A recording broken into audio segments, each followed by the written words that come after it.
If you want to learn how to create a compelling opening that captures the listener's attention and gets them wanting to listen to the rest of your speech, then you've clicked on the right video. Public speaking is a moment-by-moment deal between the listeners and the speaker. The listeners pay with their attention, and the speaker pays with the value they deliver from moment to moment.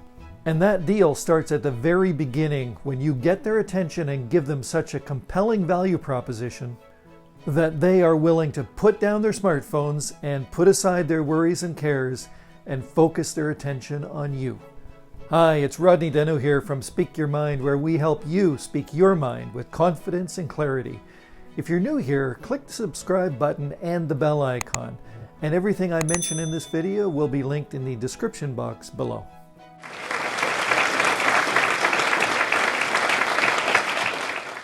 Giving a well-constructed and well-delivered speech, talk, or presentation is like taking the listeners across a bridge from where they are now to where you would like them to be as you are speaking. Many of you have probably heard the old adage that the opening of a speech, talk, or presentation should tell them what you're going to tell them. But that's only 2 of the 5 pieces. It's really just a roadmap to a place the listeners aren't sure they even want to visit.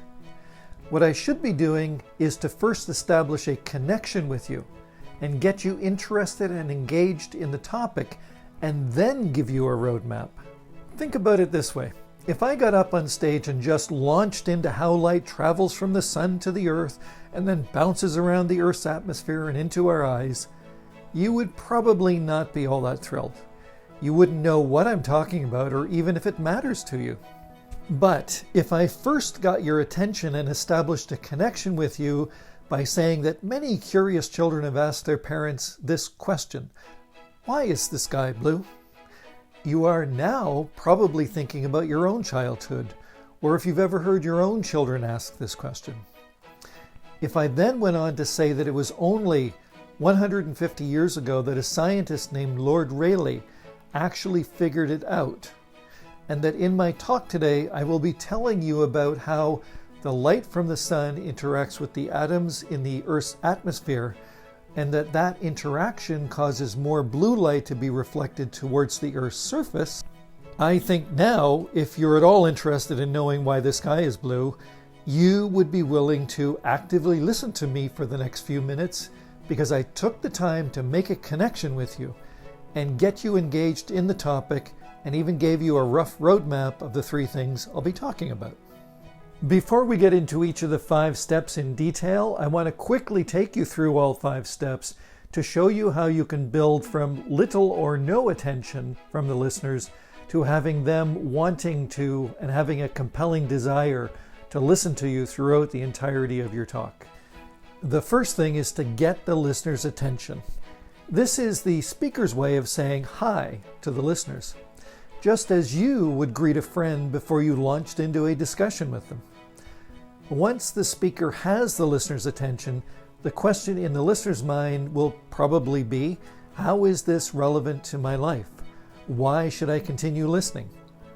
And depending on how relevant they think your answer is to them, the listener may either become more engaged or start to disengage.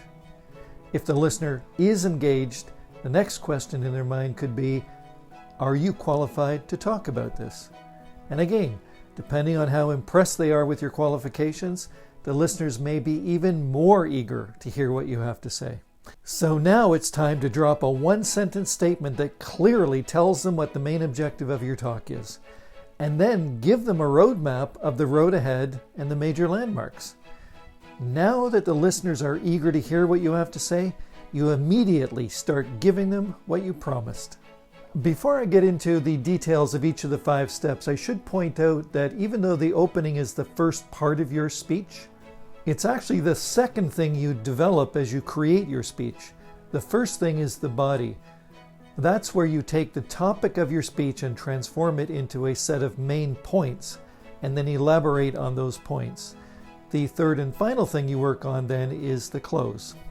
I should also point out that a lot of the material you need for the open and close will come from the body of your speech. I think we all know that you can't make an impression on your listeners until you first have their attention. And without it, you may as well not be speaking. The nice thing is that there are many ways you can get the listener's attention. You can use a fact, a story, a joke, statistic, a quote, a riddle, an anecdote, a short video, or whatever other attention-getting device you think will pull the listeners away from their smartphones or their thoughts and emotions that are distracting them and get them to focus on you so that you can start the process of engaging them in your topic. A good attention-getting device is something that not only captures the listener's attention and gets them to focus on you, but it also starts building interest in your topic. Once you have the listener's attention, the question in their mind will probably be, how is this relevant to my life and why should I continue listening? Depending on how relevant they think your answer is to them, the listener may either become more engaged or start to disengage. This is where you have to think about who your listeners are and what they think is important to them. And you have to couch the relevancy of your talk in terms of things they deem relevant in their lives. There's a trade going on here.